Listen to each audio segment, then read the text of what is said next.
Thank you for continuing with 6 Bullet 7 Kills. This is Chapter 9, Part 1 of 6 Bullet 7 Kills, and let's get to it in a second. Just a wee bit, eh? All right, Chapter 9. Wyatt Stingle awoke. The fluorescent light blinded him more than illuminating his sight. His head hurting, not throbbing, just sore hurting. His body felt the heat fog vanishing with every stretch of his limbs.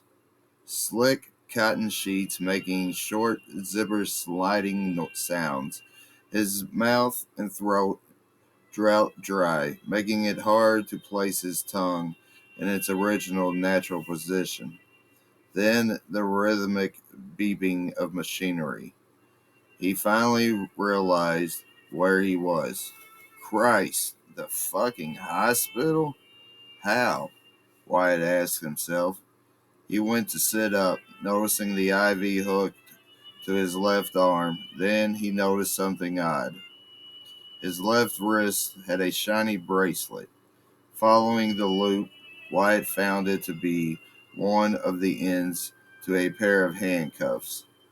A gentle tugging of his left wrist discovered the other end anchored locked to the hospital bed. Wanting to see if he could get himself freed, lurching his right arm for assistance, horrified to know that wrist had been bound in the familiar fashion. Oh, fuck no. I was in my own house, he panicked, struggling more frantically with his right arm. He flopped his legs about in a fashion of a merman, trying to get the right footing, failing every struggle. Help! Wyatt, waiting 3 seconds. Help! Help! God damn it! Help! I shouldn't be in handcuffs. Wyatt Stingle felt his existence pulsate beyond the closed hospital room's door. Breathing heavily, the heart and oxygen monitor spiked tremendously. To alarms welling, Wyatt's focus back to circumventing his troubles again. The fucking button. Hell yeah. Wyatt looked around and at him. He stretched his neck, scanning the left side of the hospital bed. Motherfucker, no! Wyatt, completely taken off guard, seeing the hospital bed remote placed firmly in its designated holder. Cords dangled the wrong way. By this time, he came to an understanding that he was being ignored. I didn't do shit. Motherfuckers. His rage began salivating in his mouth, taking the time to rehydrate his mouth. His hospital bedroom door opened, closing afterwards. He could see a tall figure letting the hallway light back through the hospital door's small window. Spencer, goddamn cousin, get me out of here. He arose, hopeful. Wyatt T. Stingle, residence 820 Spruce Boulevard. Parents deceased. Only living relatives, a Spencer Mahoy and an Anastasia Mahoy, the stranger said, flipping through papers. Who are you? He demanded. Why, Wyatt, you are my patient. Do you not see my white doctor's coat? Here are the papers of your chart? The stranger identifying himself. I can't make shit. I can't make out shit with these curtains pulled around me, he said. Other than your black skinned boots, what's that made out of? Cowhide? A deep chuckle hummed. The curtains are clear, Wyatt, but you can't make shit out, Doc.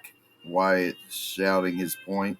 Well, Wyatt, this is a double room. There still needs to be a sense of privacy. And my boots are made from giant moray eel skin. Christ, fuck your boots.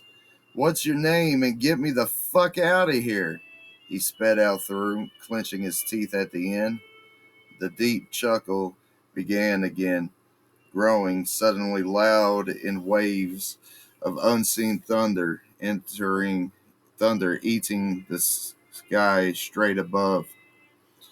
He witnessed the curtains swaying towards him through unfelt wind gusts.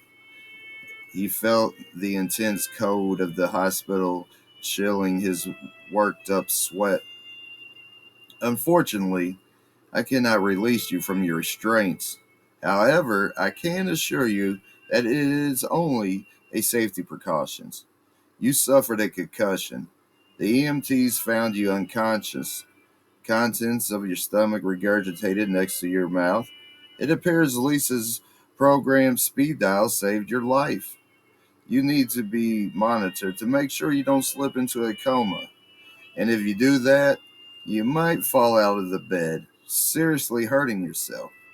The Hollow Pass Hospital would be liable for it. We are just covering our end. You understand, Wyatt, right? He thought on the words for only mere moments, noticing the doctor moving ever so closely with a gliding feel to it. That is when Wyatt noticed he was not hearing the doctor's boots clicking against the concrete floor. He furrowed his brow, hearing the echoes of the doc's information. Am I bound for my well-being or the hospital's pocketbook costs? He asked, seeing the doctor right in front of the curtain, cycling the curve, separating the other hospital bed unoccupied. Why, Wyatt, is it so wrong to protect your own self-interest before another's? You would be surprised to know that the world has been working this way since the dawn of time. But I was hoping that you caught another phrase, son, the doctor said in tones of his whispers, words still made known.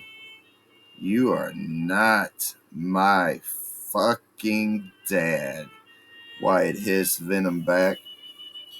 More deep thunder chuckling showed its source, bellowing from behind the clipboard, the curtain blowing ghostly towards him, distorting the peering, inquisitive, and hungry eyes taking a hold of his own eyes.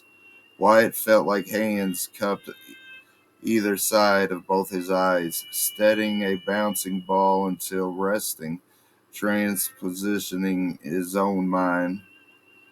My dear Wyatt, I am father to all Hollow Pass, and know it is time to hear what I said earlier. The doctor's eyes were looking into Wyatt's eyes. The second section of the room's lights began dimming out in such a manner like the other half of the room. He felt the surroundings of a cave fading out with the diminishing of the only illumination source. Hissing in his eardrums took a portion of his focus, his eyes staring at the doctor's eyes, growing shadows around his upper face.